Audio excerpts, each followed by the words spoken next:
भारत माता की, भारत माता की।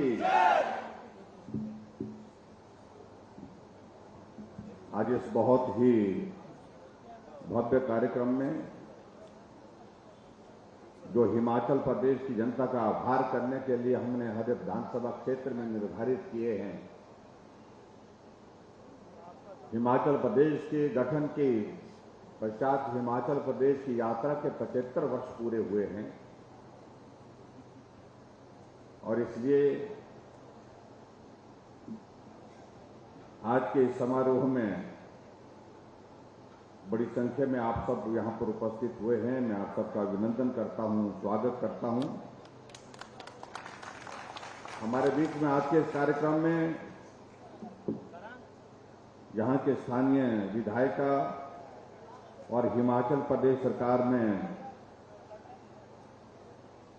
सामाजिक न्याय एवं अधिकारिता मंत्री श्रीमती सरवीन चौधरी जी, हमारे बीच में चीफ विप श्री विक्रम जरयाल जी, और आज सार्वजनिक कार्यक्रम में पहली बार कांग्रेस पार्टी छोड़ करके कांग्रेस पार्टी के वर्किंग प्रेसिडेंट के दायित्व से भी त्याग पत्र देकर के देश के हमारे यशस्वी प्रधानमंत्री नरेंद्र भाई मोदी जी की नीतियों पर और प्रदेश सरकार की नीतियों पर विश्वास व्यक्त करते हुए हमारे बीच में आप पहली बार सार्वजनिक कार्यक्रम में उपस्थित हैं। कांगड़ा के हमारे लोकप्रिय विधायक श्री पवन काजल जी, मंडल के अध्यक्ष प्रीतम जी, पार्टी के साथी हमारे Deepak Awasthi ji, Amrish ji, Satish ji, Seema ji, Vijay Chaudhary ji, deputy commissioner Kangra, SP Kangra, उपस्थित सभी वरिष्ठ अधिकारीगण और यहां उपस्थित सभी भाइयों बहनों, नौजवान साथियों, पत्रकार मित्रों,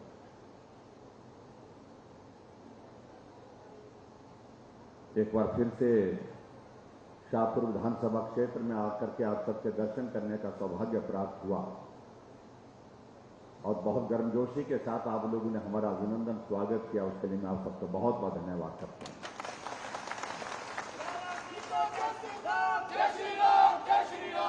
जब सुबह आज के इस कार्यक्रम के लिए हम यहां आ रहे थे, मौसम बहुत खराब था, बारिश थी, घने बादल थे। जब एयरपोर्ट पहुंचे हम शिमला के,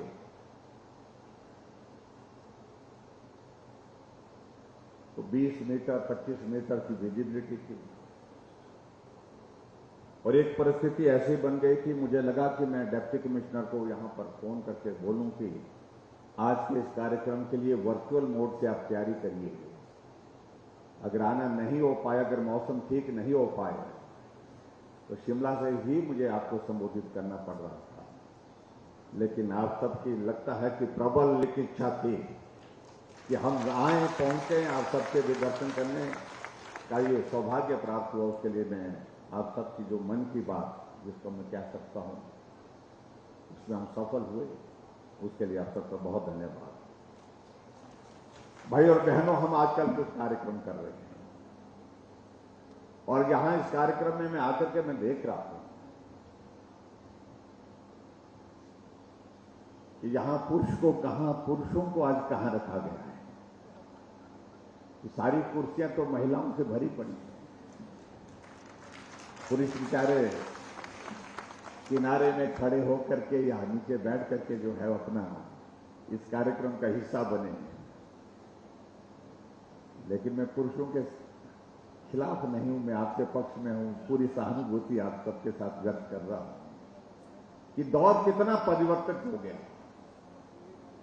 कभी एक दौर ऐसा होता था जब पुरुष कहते थे कि आज हमारे मुख्यमंत्री जी आ रहे हैं, आज हमारे मंत्री जी आ रहे हैं, हम जा रहे हैं, सभा में जा रहे हैं, हमारे लिए सुबह नहाने का इंतजाम जल्दी करिए, खाने का इंतजाम जल्दी करिए। लेकिन आज दौर कितना बदल गया। आज महिलाओं ने कहा कि पुरुषों को आज मुख्यमंत्री जी आ रहे हैं, हम जा रही हैं, तुम इंतजाम करिए।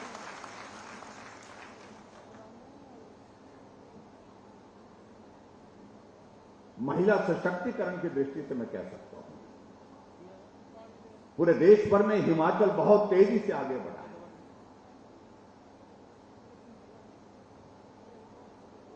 जब हिमाचल प्रदेश का गठन हुआ तो उस वक्त हिमाचल प्रदेश की साक्षरता दर 4.8% थी और महिलाओं की साक्षरता दर मात्र 2% थी।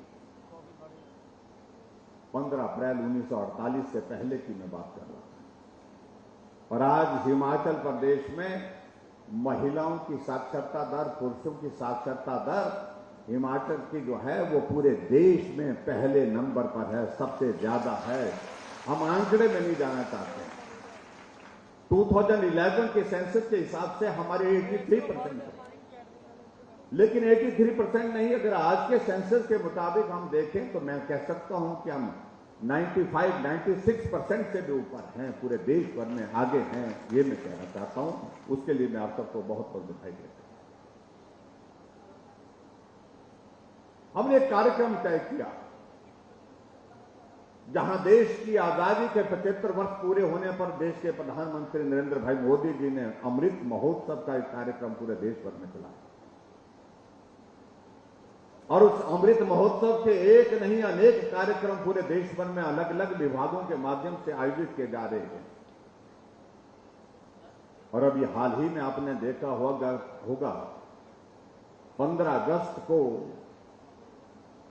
एक विशेष कार्यक्रम पूरे देश भर के लोगों के लिए दिया गया कि देश की आजादी के 75 वर्ष हो गए। इस देश की आजादी के लिए सैकड़ों हजारों लोगों ने अपने जीवन की कुर्बानी दी। हमें वो अवसर प्राप्त नहीं हो पाया देश के लिए मर मिटने का, लेकिन उनके उस योगदान को हम स्मरण करते हुए एक काम तो करेंगे, जहां उनको हम श्रद्धांजलि दें, जहां उनके उस योगदान को हम स्मरण करें। आओ हम तय करते हैं कि हम पूरे देश भर में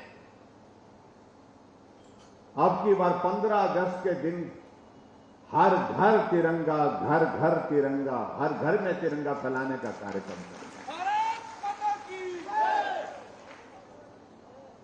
और भाइयों बहनों, मैं आज मैं देखता हूं, आज हम शहर में जाते हैं, गांव में जाते हैं, छोटी छोटी चाय वाले की दुकान, ढाबे वाले का दुकान, कपड़े वाले की दुकान, पान वाले की दुकान, हर जगह तिरंगा झंडा लगा है, हर जगह तिरंगा झंडा लगा है, हर घर में तिरंगा झंडा लगा है। कुछ लोग इसको कहने लगे कि इससे क्या होगा। हर बात कुछ होने के लिए होती है क्या? देश की आजादी के 75 वर्ष बीते हैं और देश की आजादी के लिए 75 वर्ष की इस यात्रा में जिन लोगों ने अपना योगदान दिया उनको भी स्मरण करना, जिनने कुर्बानी की अपने जिंदगी की उनको भी याद करना, इस भाव के साथ इस कार्यक्रम को लेकर के इस नई पीढ़ी जो हमारे देश की है, इसको ये जानकारी हो कि देश आजाद 75 वर्ष पहले हुआ था, उस वक्त भारत कैसा था और आज 75 वर्ष की यात्रा के बाद भारत आज कैसा है। ये बहुत आवश्यक है। हम दुनिया की दौड़ में कहीं भी पहुंच जाए, लेकिन अपने अतीत को नहीं भूलना चाहिए। अपने देश की इस यात्रा को कभी नहीं भूलना चाहिए। इसलिए इस भाव के साथ आदरणीय प्रधानमंत्री नरेंद्र मोदी जी ने पूरे देश के समक्ष कार्यक्रम तय किए। और हमारे लिए सौभाग्य की बात है भाई और बहनों कि जहां देश की आजादी के 75 वर्ष पूरे हुए, वहां हिमाचल के भी गठन के 75 वर्ष पूरे हुए हैं। इसके लिए हम आप सबके बीच में यहाँ कुछ हमारे मित्र कहने लगे कि 75 वर्ष हिमाचल के गठन में पूरे हुए हैं, तो ये कार्यक्रम का आयोजन क्यों करने के लिए आवश्यकता पड़ी? हमने कहा आवश्यकता नहीं पड़ी, ये हमारी जिम्मेवारी है। ये हमारी जिम्मेवारी है। और जिम्मेवारी क्या है कि हिमाचल प्रदेश की इस यात्रा के 75 वर्ष पूरे हुए हैं और हिमाचल प्रदेश की इस यात्रा में हिमाचल के सभी भाई बहनों का बहुत बड़ा योगदान रहा है। एक मजदूर का योगदान रहा है, एक किसान का योगदान रहा है, बागवान का योगदान रहा है, एक कर्मचारी का योगदान रहा है, एक इंजीनियर का योगदान रहा है, एक डॉक्टर का रहा है, एक पुरुष का रहा, एक महिला का रहा, एक नौजवान हमारे साथी का रहा है। इसलिए हमने तय किया कि हिमाचल की इस यात्रा में 75 वर्ष के इस योगदान में आप सबका आभार व्यक्त करने के लिए हर विधानसभा क्षेत्र में हम जाएंगे। हर विधानसभा क्षेत्र में जो हमारे हिमाचल के नागरिक हैं उनका अभिनंदन करेंगे, क्योंकि आप सबके योगदान से हिमाचल प्रदेश की इस यात्रा में हम यहां तक पहुंचे हैं। और एक आह्वान और करेंगे कि हिमाचल प्रदेश की इस यात्रा में आपके बहुमूल्य योगदान के लिए आपका आभार, और आने वाले समय में हिमाचल प्रदेश को फिर से शिखर पर पहुंचाने के लिए जो कमी है, जो कसर है, जो मेहनत करने की जरूरत है, उसमें भी आप सबका योगदान चाहिए, आप सबका सहयोग चाहिए, आप सबका आशीर्वाद चाहिए। इसके लिए हमने कार्यक्रम किए हैं। कुछ लोग कहने लगे कि भारतीय जनता पार्टी का तो कुछ योगदान नहीं है हिमाचल के निर्माण में।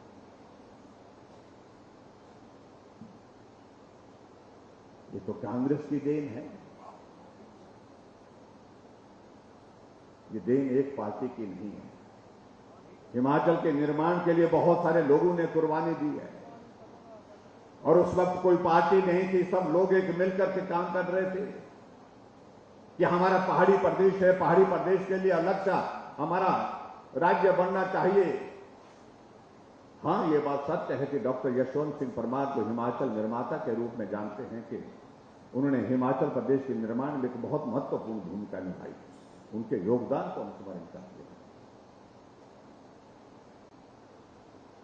लेकिन आपने यहां देखा होगा, जो एक डॉक्यूमेंट्री हमने आपके सामने प्रस्तुत की मुझसे पहले आने से पहले, क्योंकि हम आने में देर हो गए, उसमें आपने देखा होगा कि हिमाचल प्रदेश से कि देश के हमारे प्रदेश के हमारे 5 मुख्यमंत्री मुझसे पहले रहे हैं, सबका चित्रण किया है। हमने उनका भी धन्यवाद किया है। डॉक्टर वाईएस परमार जी का भी अभिनंदन किया है, धन्यवाद किया है। श्री वीरभद्र सिंह जी का भी धन्यवाद किया है, ठाकुर रामलाल जी का भी धन्यवाद किया है, श्री शांता कुमार जी का भी, और श्री प्रेम कुमार धूमल जी का भी धन्यवाद किया है कि उनका भी एक बहुत बड़ा योगदान हिमाचल प्रदेश को आगे बढ़ाने में रहा।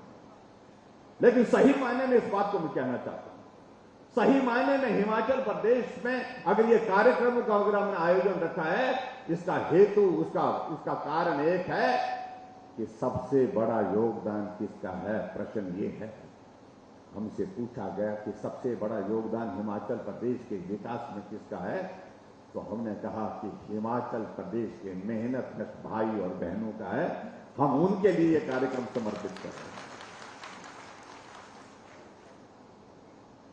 और उनसे अपील भी इस बात के लिए कर रहे हैं कि आने वाले समय का हिमाचल कैसा होना चाहिए। आओ मिलकर के बैठें, मिलकर के काम करें, मिलकर के आगे बढ़ें, और आने वाले समय में हिमाचल प्रदेश के भविष्य का निर्माण करने में भी आप सबका योगदान रहना चाहिए। भाइयों और बहनों, चंबा के मिंजर के मेले से इस कार्यक्रम की शुरुआत, जो कार्यक्रम हमारे चलते हैं, मैं प्रदर्शनी देख रहा था। मेरा आपसे भी निवेदन है कि यहां जो प्रदर्शनी लगी उसको जरूर देखें। जब हिमाचल बना था उस वक्त 288 किलोमीटर सड़क हिमाचल प्रदेश में थी, और मैं यही बात देख रहा था कि चंबा में, आपने यहां इसमें देखा भी होगा, जो हमारी वीडियो आपने यहां पर देखी होगी, उसमें देखा होगा कि नदी को पार करने के लिए भैंस की खाल में हवा भर करके उसका सहारा ले करके जो है रावी नदी को पार किया जा रहा है। बांगी घाटी का एक पुल देखा मैंने, जो हिमाचल के निर्माण से पहले का पुल था। घास की रस्सी बांध करके जो है बना करके उसका पुल बनाया गया था, और उस पुल के ऊपर से लोग जो है एक दूसरे को सहारा दे करके धीरे धीरे पार कर रहे।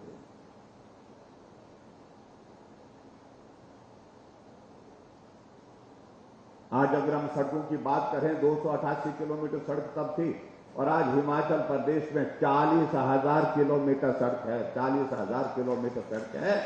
और मैं इस बात को मैं जरूर कहना चाहूंगा, और कहना भी क्यों नहीं चाहिए, अगर हिमाचल प्रदेश के लोगों की पीठ का बोझ उतारने का सबसे बड़ा काम किया तो हमारे देश के यशस्वी प्रधानमंत्री पूर्व में रहे अटल बिहारी वाजपेयी जी ने किया, जिन्होंने पूरे देश के लिए एक योजना प्रधानमंत्री ग्राम सड़क योजना की शुरुआत की।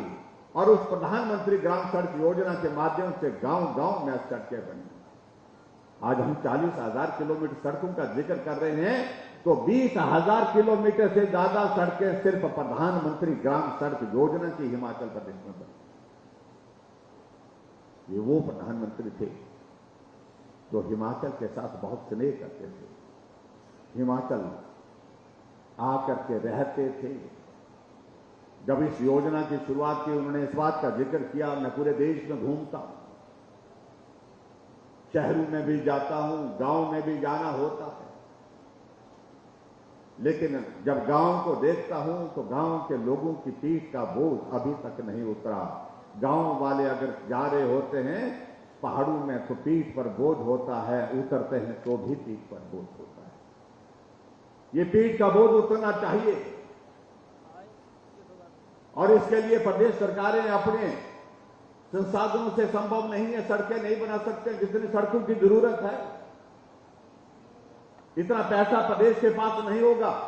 और इसलिए उन्होंने कहा कि मैं केंद्र से योजना शुरू कर रहा हूं। केंद्र से योजना शुरू की उन्होंने 60,000 करोड़ रुपए की योजना शुरू की उस वक्त प्रधानमंत्री ग्राम सड़क योजना।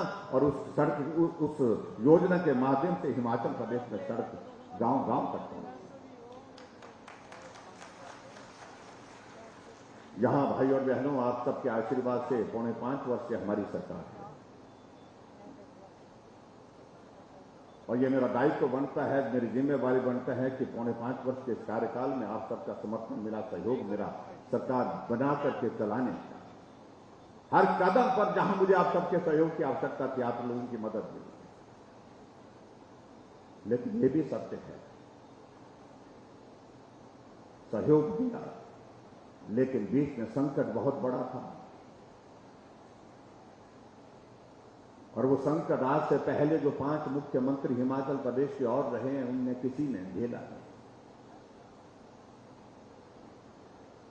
उन सबका सौभाग्य रहा, उनको एक सामान्य परिस्थिति में काम करने का अवसर रहा। लेकिन हमारा दौर आया तो बहुत विकट परिस्थितियों का दौर रहा। ये कोविड के कारण हमारी स्थिति आर्थिक रूप से भी प्रभावित हुई, और उसके बाद सामाजिक दृष्टि से भी प्रभावित, हर तरह से प्रभावित हुई। लेकिन मैं आप सबका धन्यवाद करना चाहूंगा, आप सबने बहुत हिम्मत और हौसला दिया उस संकट में आगे बढ़कर के काम करने के लिए, और उस संकट में आगे बढ़कर के हमने काम किया मिल करके। आज मुझे खुशी है कि आज लगभग हम उस कोविड के दौर से बाहर हैं। आज अगर हजारों की संख्या में यहां पर हम बैठे हैं, तो ये श्रेय आप सबके सहयोग को जाता है कि जो वैक्सीन की शुरुआत नरेंद्र मोदी जी ने शुरू की थी, उसमें आप सब लोगों ने सहयोग किया। हमारी आशा वर्कर, हमारी आंगनबाड़ी वर्कर, हमारा फार्मासिस्ट, हमारी नर्सेज, हमारे डॉक्टर, सफाई कर्मचारी, जिन्होंने अपने जीवन को संकट में डाल करके भी आप सबका जीवन बचाने की कोशिश की। और विचित्र परिस्थिति आप सामने देखिए, जो हमारे विपक्ष के साथी हैं, जब वैक्सीन बन करके तैयार हुई, कहने लगे ये तो मोदी वैक्सीन है। यूपी में बोलने लगे तो योगी वैक्सीन है, हम तो नहीं लगाएंगे, ये भाजपा वैक्सीन है, इसकी टेस्टिंग की प्रोसेस पूरी नहीं हो पाई, अगर इस वैक्सीन को लगाएंगे तो किडनी फेल हो जाएगी, साइड इफेक्ट्स होंगे, याददाश्त चली जाएगी, कई तरह की बातें डाली।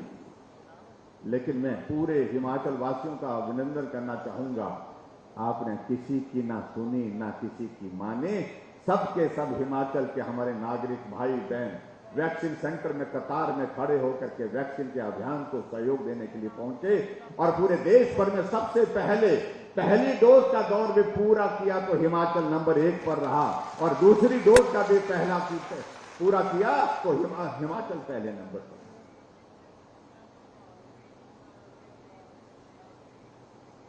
जो हमसे आप पूछते हैं या सरवीन जी बता रही थी कि एक एक पंचायत का एक एक छोटे छोटे काम, एक एक गली, एक एक रास्ता बता रहे थे।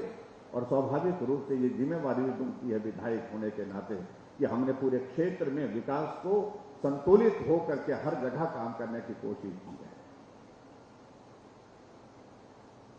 और जहां तक प्रदेश की अगर मैं बात कहूं, हिमाचल प्रदेश के हर क्षेत्र में विकास हुआ, हर क्षेत्र में विकास हुआ है। और हमने इस बात को सुनिश्चित किया है कि संतुलित विकास हो, और संतुलित विकास में हम सब लोग मिलकर के पूरे हिमाचल को आगे बढ़ाने के लिए काम करें। और आज मुझे इस बात की खुशी है कि आपके यहाँ शाहपुर विधानसभा क्षेत्र में भी 4 उद्घाटन और 8 शिलान्यास के कार्यक्रम यहाँ पर हुए, और कुल मिलाकर के लगभग 78 करोड़ रुपए के उद्घाटन और शिलान्यास आपके इस विधानसभा क्षेत्र के अंतर्गत विकास की दृष्टि से हुए हैं। उसके लिए मैं आप सबको बहुत बहुत बधाई और शुभकामनाएं देता हूं।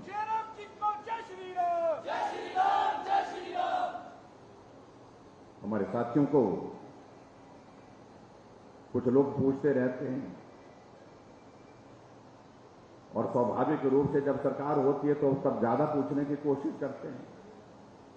मैं एक आंकड़ा देख रहा था, 2012 से 2017 तक कांग्रेस की सरकार रही तो आपके इस विधानसभा क्षेत्र में लगभग पीडब्ल्यू डिपार्टमेंट में 5 वर्षों में 250 करोड़ खर्च हुआ, और हमारा अभी 5 वर्ष का कार्यकाल पूरा हुआ नहीं। अभी तक हमने 2018 से अभी तक यहां आपके इस विधानसभा क्षेत्र में लगभग 450 करोड़ रुपए सिर्फ एक डिपार्टमेंट, पीडब्ल्यू डिपार्टमेंट के। आप कल्पना कर सकते हैं हम उनसे विकास की दृष्टि से दुगने पहुंचे। और जहां तक सड़कों की अगर बात करें, ठीक है, बरसात के कारण नुकसान हुआ है, बहुत नुकसान हुआ, ये आदमी के हाथ की बात नहीं। लेकिन अगर सड़कों के अगर निर्माण की बात कहें, मैं आपके बीच में ये जरूर कहना चाहता हूं कि हमने हिमाचल प्रदेश की आज से पहले जितनी भी सरकारें रही हैं, सड़क बनाने के काम में हमने सारा रिकॉर्ड तोड़ा है। हम 5000 किलोमीटर से भी ज्यादा सड़कें हिमाचल प्रदेश में बना चुके हैं। और ये आंकड़ा आने वाले विधानसभा के चुनाव जब आचार संहिता लग जाएगी, चुनाव तक और आगे बढ़ेगा। फिर भी हमारे मित्र बोलते हैं कि भी कुछ नहीं किया, कुछ नहीं हुआ, मालूम नहीं क्या चाहिए था उनको। हाँ, हमने वो नहीं किया जो वो करते हैं, वो तो ये करते हैं, वहां तो मामला इस प्रकार का चलता है, उसमें भी प्रतिस्पर्धा होती है, उसमें भी कंपटीशन होता है। एक आदमी 86,000 करोड़ रुपए का घोटाला करता है, दूसरा 1,70,000 करोड़ रुपए का घोटाला करता है। 8 साल का कार्यकाल प्रधानमंत्री नरेंद्र भाई मोदी जी का पूरे भारत में आपने देखा, कोई उंगली उठाकर नहीं कह सकता है कि प्रधानमंत्री जी आपने ये किया, ये आरोप आपके ऊपर है। ये एक बहुत बड़ी हमारी, जिसको हम कह सकते हैं, एक पहचान भारत की बनी।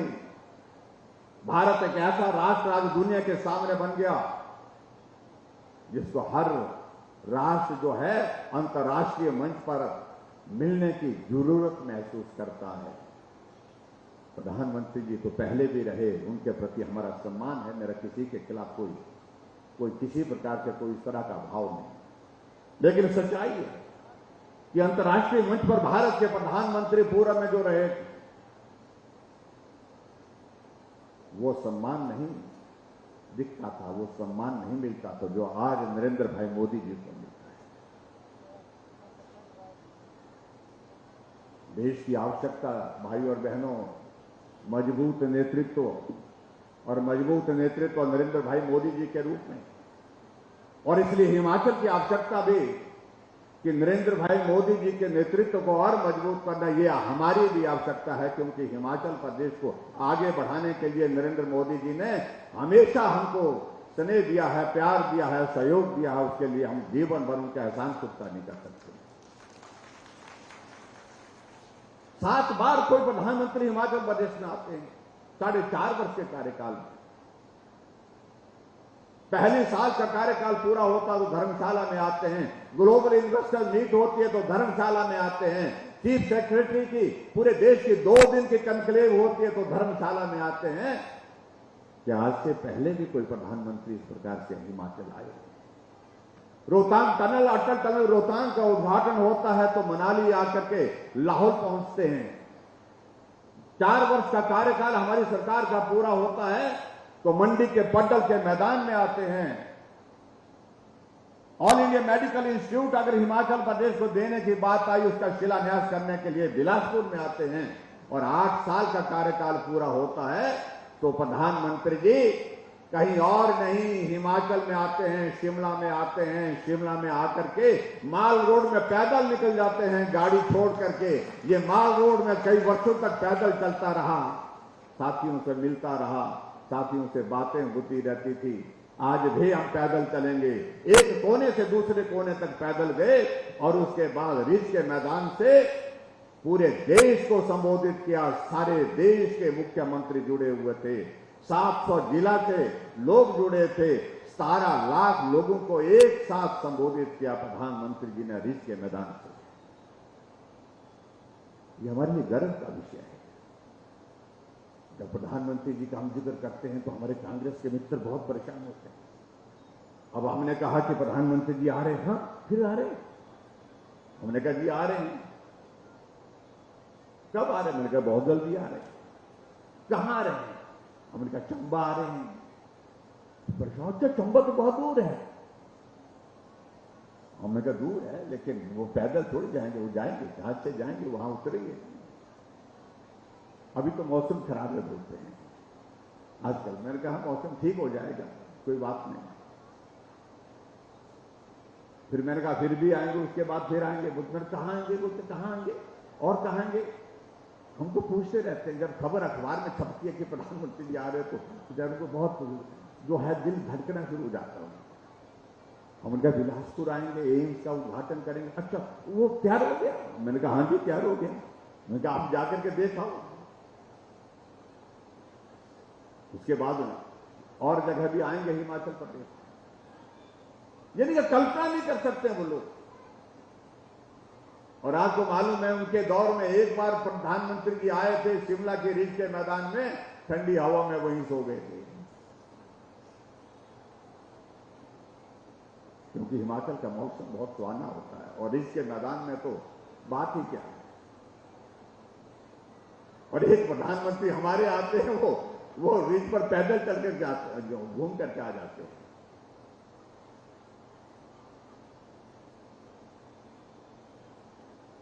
भाई और बहनों, कुछ योजनाओं का जिक्र यहां मुझसे पहले भी हुआ।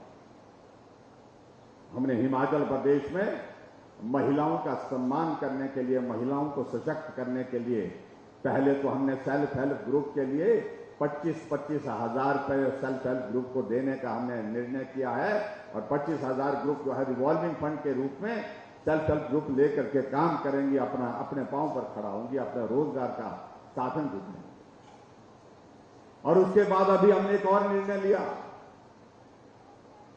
और वो निर्णय ये लिया कि हमारी महिलाओं की संख्या आबादी का आधा हिस्सा है, 50% है।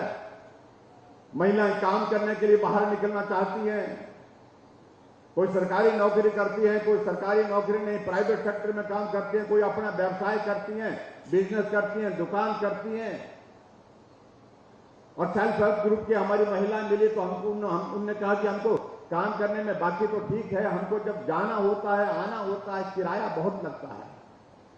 हमने कहा सोचते हैं, और हमने सोचा, हमने कहा आप आबादी का आधा हिस्सा है तो किराया भी आधा लिया जाएगा।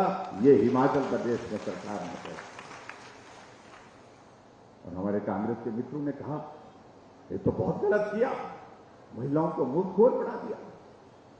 हमने कहा मुफ्तखोर बनाने का शब्द जो है ये आपको बहुत महंगा पड़ेगा, बहुत महंगा पड़ेगा। माताएं बहनें हमारी हम जिनके बिना ना परिवार चल सकता है, ना सरकार चल सकती है, ना समाज आगे बढ़ सकता है, उनके प्रति इस प्रकार के शब्दों का इस्तेमाल करना मैं समझता हूं अपमान।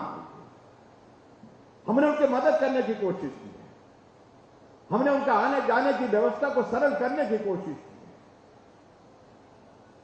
क्या गुनाह किया, क्या बुरा किया उसने। अगर उनको बुरा लगता है कि भाई ये गलत किया है, तो कम से कम ऐसे शब्दों की उम्मीद हम उनसे नहीं करते। और यहां हमने एक नहीं अनेक योजना को शुरू किया महिलाओं के सशक्तिकरण के लिए। अभी कुछ दिन पहले हम यहां कांगड़ा में आए थे, बैजनाथ में हमने कार्यक्रम किया। हमने एक शगुन योजना शुरू की, जो बीपीएल परिवार की, गरीब परिवार की बेटियां हैं, हमने कहा उनकी शादी के लिए हम मदद करेंगे। 31,000 रुपए हम उनकी शगुन के लिए, उनकी शादी में शगुन देते हैं। ये हमने एक नई योजना हिमाचल प्रदेश में चलाई और मैं चाह रहा था कि मैं कुछ बेटियों से मिलूं। बैजनाथ में हम कार्यक्रम में थे, कार्यक्रम में बैठ करके हम बात कर रहे, तो एक बेटी वहां पर मंच पर आई और मेरी इच्छा जानने की हुई। मैंने उसको बधाई दी, शादी हुई थी, मैंने शुभकामनाएं दी। और उसके पश्चात फिर मैंने उनसे पूछा कि बेटे मैं जानना चाहता हूं कि आपने जो हमारा शगुन योजना के अंतर्गत 31,000 रुपए मिला, उसका क्या किया? आपने अपने खाते में डाला या अपने पति के खाते में डाला या आपने खर्च कर दिया? क्या किया आपने उसका? उस बेटी ने कहा कि ना मैंने अपने पति के खाते में डाला वो शगुन योजना का 31,000, ना अपने खाते में डाला, मैंने वो पैसे अपने पिताजी को दे दिए। जब मैं इस बात को सुन रहा तो मैं हैरान हुआ।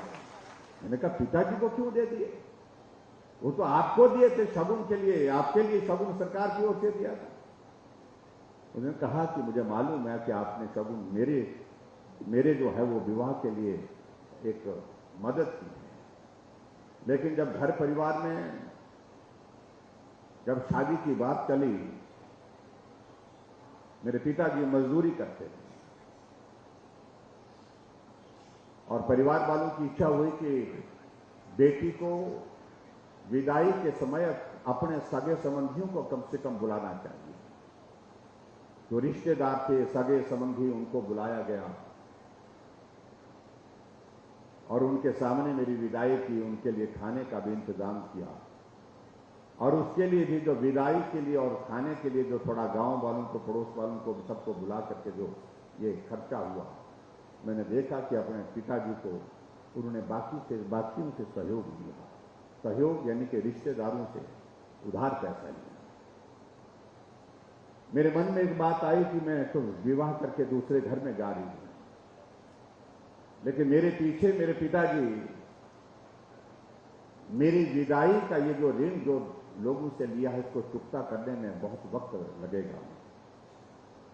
इसलिए मैंने तय किया कि पिता के ऊपर जाते हुए मैं बोझ बन करके जाऊं, ये मेरी इच्छा नहीं थी। ये मेरे मन को बहुत पीड़ा लग रही थी और इसलिए मैंने तय किया कि मेरी ओर से जो योगदान जो किया जा सकता है वो यही किया जा सकता। जो सरकार की ओर से शगुन योजना का 31,000 रुपए मिला, तो वो मैंने अपने पिताजी को दे दिया ताकि वो अपना जो सहयोग ऋण लिया है उसको चुकता करे। अब कल्पना करो बेटी की भावना अपने पिता के प्रति किस प्रकार की है, कल्पना नहीं कर सकते। हमने इन सारी चीजों को रिश्ते के साथ जोड़ा, हमने गरीब के साथ जुड़ करके उसकी मदद कैसे हो सकती है उसका रास्ता निकाला। शिमला में एक कार्यक्रम था और उस कार्यक्रम में वो भी कांगड़ा की एक महिला थी, उसको मंच पर बुलाया और कहा गया कि ये लाभार्थी है सहारा योजना, मुख्यमंत्री सहारा योजना की।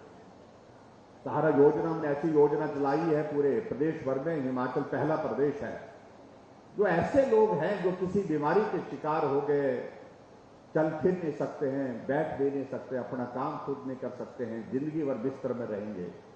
ऐसे लोगों के लिए हमने हिमाचल प्रदेश में एक सहारा योजना की शुरुआत की और उसके अंतर्गत हम 3,000 रुपए उनके खाते में हर महीने डाल रहे हैं। 20,000 लोग ऐसे निकले जो जिंदा है लेकिन बिस्तर पर पड़े हैं। हम उनकी मदद करने के लिए काम कर रहे हैं। जो महिला जब मंच पर बुलाया गया उसका परिचय दिया गया कि इस महिला की परिस्थिति इस प्रकार की रही कि इसका एक बेटा हुआ शादी के बाद और वो बेटा स्वस्थ नहीं था, अपाहिज हुआ। और उसके बाद दूसरा बेटा हुआ तो वो भी अपाहिज हुआ। और उसके बाद जब तीसरा बेटा हुआ वो भी अपाहिज हुआ तो पति उसे छोड़ करके चल गया।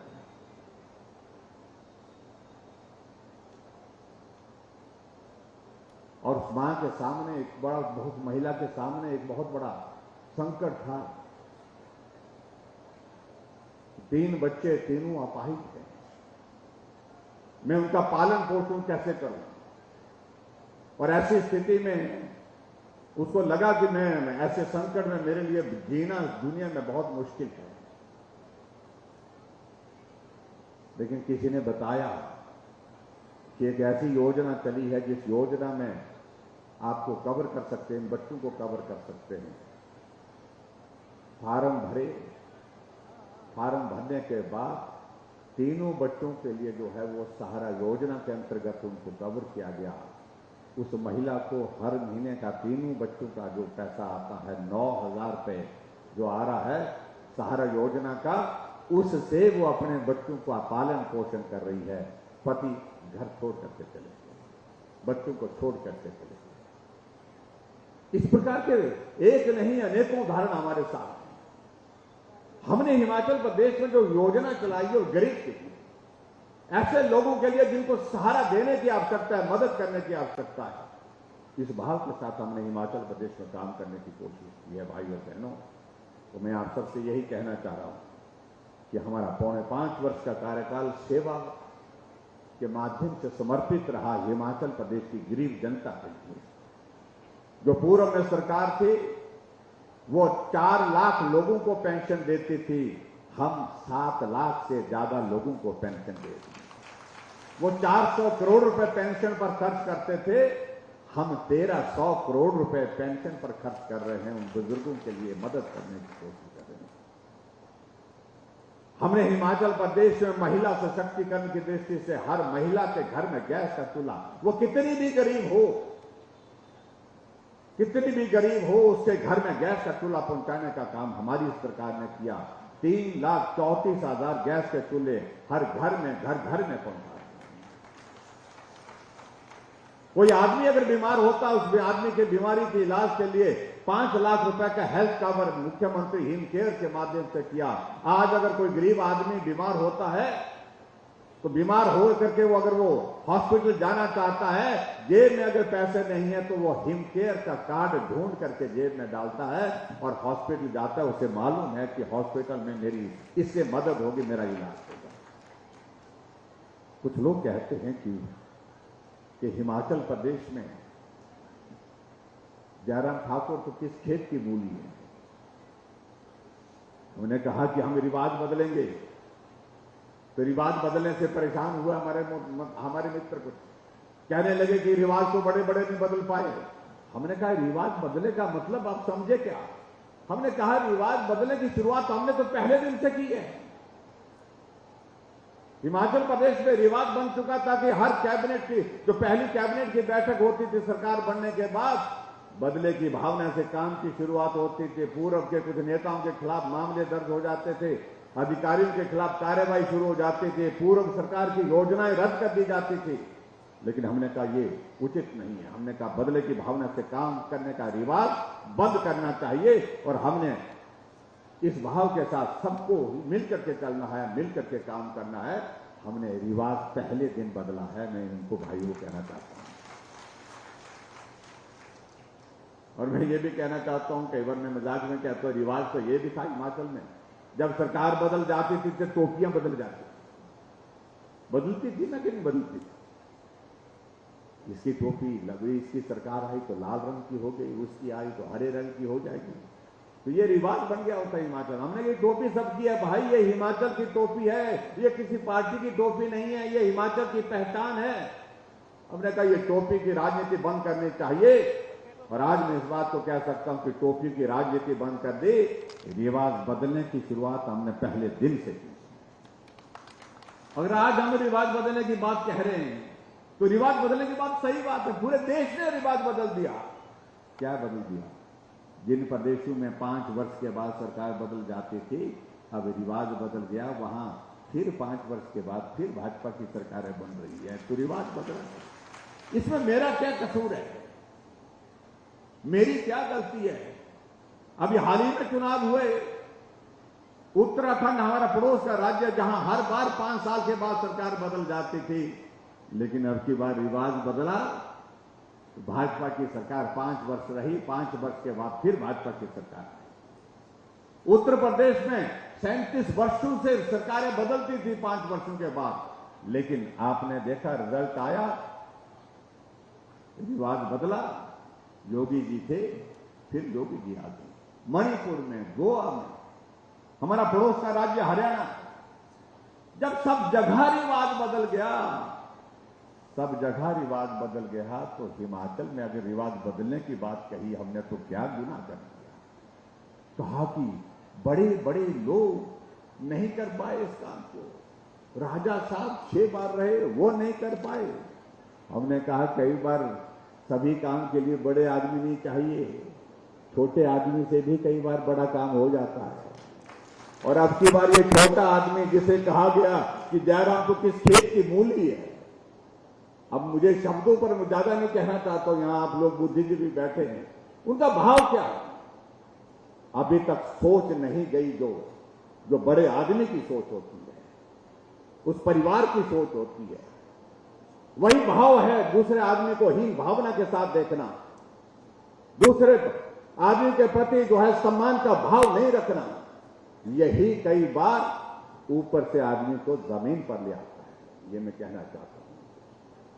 हम छोटे हैं, मैं गरीब परिवार से संबंध रखता हूं, और उस गरीब परिवार से सीख करके हमने जितना गरीबी को करीब से देखा है, मैं कह सकता हूं कुछ लोगों ने भाषण देना गरीबी पर एक बात होती है, लेकिन गरीबी जिस आदमी ने झेली हो, वो उस बात को समझता है। देश के यशस्वी प्रधानमंत्री के पिताजी चाय बेचते थे, और वो उस काम में उनका सहयोग करते थे, उनने गरीबी को देखा है। उनकी मांग के बारे में आपको कहूंगा, आदरणीय मोदी जी ने बहुत विस्तार से अपनी मांग के बारे में जिक्र किया है। उन्होंने गरीबी को देखा है, तभी गरीब लोगों की आज सेवा हो पा रही है। गरीब लोगों की जरूरत क्या है, उनकी पीड़ा क्या है, ये बड़ा आदमी नहीं समझ सकता, वो गरीब आदमी ही समझ सकता है। और इसलिए हमने हिमाचल प्रदेश में, चाहे वो पेंशन देने की बात है, चाहे हिमकेयर की शुरू करने की बात है, चाहे महिलाओं को सहारा योजना, जब महिलाओं के लिए हम शगुन योजना की बात कह रहे हैं, चाहे 50% किराए की बात कह रहे हैं, चाहे हम और बातें कह रहे हैं, ये इसलिए कर रहे हैं कि हमने गरीबी को बहुत करीबी से देखा है, और जो बड़े लोग हैं उन्हें नहीं देखा है। गरीब लोगों के दर्द को अगर समझना है, तो गरीब हो करके ही इसको समझा जा सकता है। ये मैं दावे के साथ कह सकता हूं। इसलिए भाई और बहनों, जो बातें हमारे कई मित्र कह रहे हैं, उनकी बातों पे ज्यादा नहीं मैं कह रहा हूं, इतना ही कहना चाह रहा हूं कि भगवान सद्बुद्धि दे। उस पार्टी का कुछ बचा नहीं। हमें कह रहे थे कि हमारे साथ ये आ रहे, वो आ रहे हैं। पवन जी हमारे साथ कांग्रेस पार्टी के वर्किंग प्रेसिडेंट थे। उन्होंने कहा जब देश में बची नहीं तो इसको कौन बचा पाएगा, यहां भी कौन बचा पाएगा। लखविंदर राणा जो है वो 2 बार के विधायक हैं, कांग्रेस के वाइस प्रेसिडेंट नालागढ़ से, वो भाजपा में आ गया कि जब देश में नहीं बची तो हम कितना कर बचा पाएंगे। और अब तो पार्टी के इनके वरिष्ठ नेता गुलाम नबी आजाद ने कह दिया कि मेहरबानी करो, खुदा के वास्ते हमें छोड़ दीजिए। और वो भी कांग्रेस के सभी पदों से द्रुपत होकर के त्याग पत्र दे करके निकल पड़े, आजाद हो गए कि मैंने वर्षों से 1970 से कांग्रेस पार्टी का काम किया। लेकिन जो दौर आज का चल रहा है, ऐसे हालात में अब संभव नहीं है। इसलिए उन्होंने अपनी बात कही है, तो पूरे देश भर में इस तरह की स्थिति है। जो पार्टी बची नहीं, उत्तर प्रदेश में चुनाव हुआ, 400 से ज्यादा सीटें, 367 सीटों पर जमानत जब्त हुई और सीटें जीती 2। इसलिए भाई और बहनों, यही हश्र यहां भी होने वाला है, यही हश्र होगा। आदरणीय प्रधानमंत्री जी आएंगे, अमित शाह जी आएंगे, आदरणीय नड्डा जी आएंगे, वो आप सब लोगों के साथ विस्तार से बात करेंगे आने वाले समय में। मैं आप सबसे यही निवेदन करना चाह रहा हूं कि आपने मुझे सहयोग दिया, समर्थन दिया, उसका मैं धन्यवाद करता हूं। आपका हिमाचल प्रदेश के विकास में एक बहुत बड़ा योगदान रहा है और 5 वर्ष का कार्यकाल जो अभी हमारा पूरा होने जा रहा है, उस कार्यकाल में आप सबके सहयोग के लिए आप सबका आभार। लेकिन एक बात मैं जरूर कहना चाह रहा हूं कि बाकी 5 मुख्यमंत्री को सामान्य परिस्थिति में काम करने का अवसर प्राप्त हुआ। कोविड के दौर का ऐसा कोई अवसर वहां पर उस वक्त नहीं आया, लेकिन हम उस तरह से नहीं कर पाए। सामान्य परिस्थिति में एक दौर कम से कम कोविड फ्री जो है हमको मिलना चाहिए। ये मैं अधिकार पूर्वक भी कह सकता हूं, आप सबके बीच में निवेदन के रूप में भी कहना चाह रहा हूं कि एक दौर ऐसा आना चाहिए जहां हम भी सामान्य परिस्थिति में काम कर सके, हिमाचल को आगे बढ़ा सके। ये मैं आपके बीच में कहना चाहता हूं। यहां पर हमने तय किया कि हम घोषणा नहीं कर रहे हैं आजकल के कार्यक्रम में। जो भी मैडम जी ने यहां पर बताई हैं सारी बातें, उन सारी चीजों को मेरे सामने यहां पर उन्होंने रखा है। उसमें जो भी किया जा सकता है वो करने के लिए हम मिलकर के बैठ करके निर्णय करेंगे। मैं आपको इतना ही कहना चाहूंगा, करेंगे, निराश नहीं करेंगे। आप सब आज के इस कार्यक्रम में आए, बड़ी संख्या में आए, आप सबका बहुत बहुत धन्यवाद। और आने वाले समय में आपकी शुभकामनाएं लेकर के हम जा रहे हैं और मुझे पूरा भरोसा है शाहपुर फिर मजबूती के साथ आगे बढ़कर के फिर से यहां से हिमाचल प्रदेश में जब भारतीय जनता पार्टी की सरकार बनेगी तो आप जिस तरह से सरवीन चौधरी जी ने यहाँ विधानसभा क्षेत्र में विभिन्न विकास कार्य किए हैं उस पर मोहर लगा करके फिर से भाजपा का विधायक बना करके यहाँ से भेजेंगे और हिमाचल प्रदेश में आने वाले समय में जब सरकार बनेगी आपके सम्मान को और ऊंचा करेंगे, आपके सम्मान को और मजबूत करेंगे। इतनी बात कहते हुए आपके क्षेत्र के विकास को और ताकत देंगे। इतनी बात कहते हुए आप सबका बहुत बहुत धन्यवाद। नमस्कार, जय हिंद, जय हिमाचल।